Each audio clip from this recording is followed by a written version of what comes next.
Hey guys, Third here with another episode of Boffer Basics, and today I'm going to be showing you how to make your own arrow kits. So in a previous video we talked about how to make your own arrows using a pre-made kit, but making your own kits is just as easy and much cheaper if you have the time and the skill to do it. So materials that we're going to need for this, I personally like to use a 2-inch hole saw, but you can also just take a piece of foam and draw out your circles and cut them out by hand. The hole saw just gives us a nice consistent cut. So hole saw isn't necessary. In this case I'm going to be using my drill press, but you can also use a regular drill.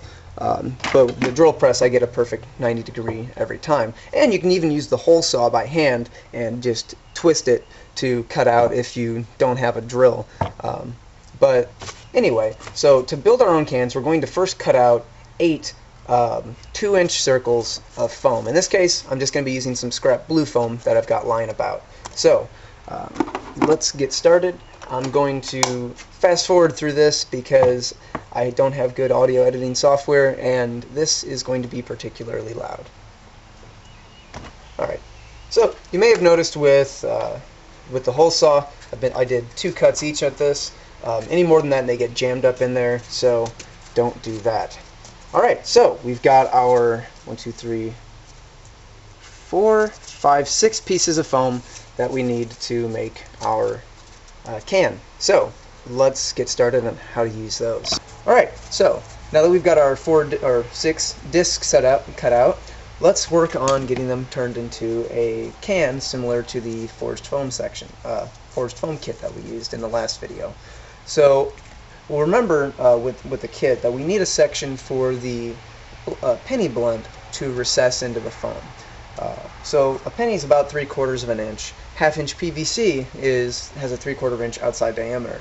So I don't have a 3/4 inch spade bit or anything like that, which would work a lot better, but I do have PVC lying about. So what I did was take a little section of PVC, cut teeth into it, and I use that to just cut the hole for the penny blunt into 2 of these pieces.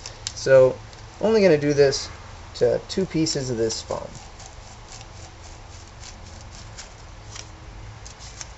Alright, that's 1. And 2. Now, if you used a hole saw, all of your pieces will already have a small hole in the center of them from that, which just so happens to work wonderfully.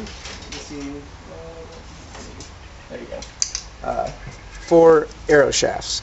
If you didn't use a hole saw,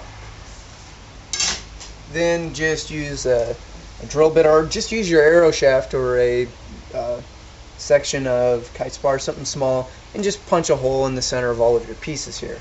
So we've got our 2 pieces that are set up for our penny camp, and we've got our pieces that we're going to use to make our can. So we're going to go ahead and glue these together. I'm personally going to use hot glue, but you can use spray glue, you can use DAP, you can use whatever adhesive that you choose. Now, as I mentioned in our last video, some people have kind of a weird negative reaction to using spray glue, or I'm sorry, to using hot glue in constructing arrows, and I don't really get where that comes from. It doesn't make them hit any harder, really weigh anymore.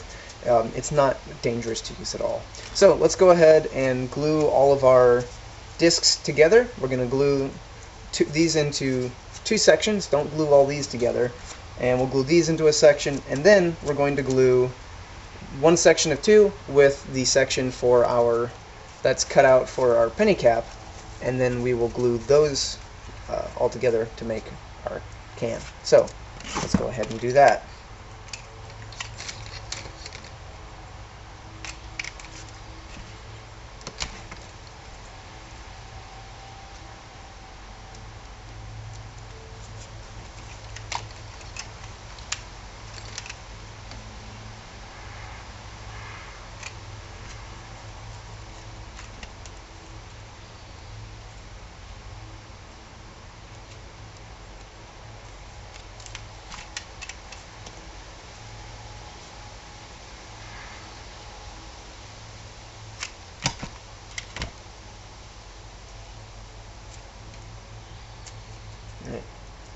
Alright, so we've got the hot glue in there, and while it's still cooling, make sure that everything is nice and lined up. If you're using DAP or something like that, you really only get one chance once you actually push things together. So make sure everything lines up nice and neat before you start pressing everything together. You don't want an arrow can that's really wonky or weird, because then your arrow is going to be wonky and weird. It's not going to fly as well.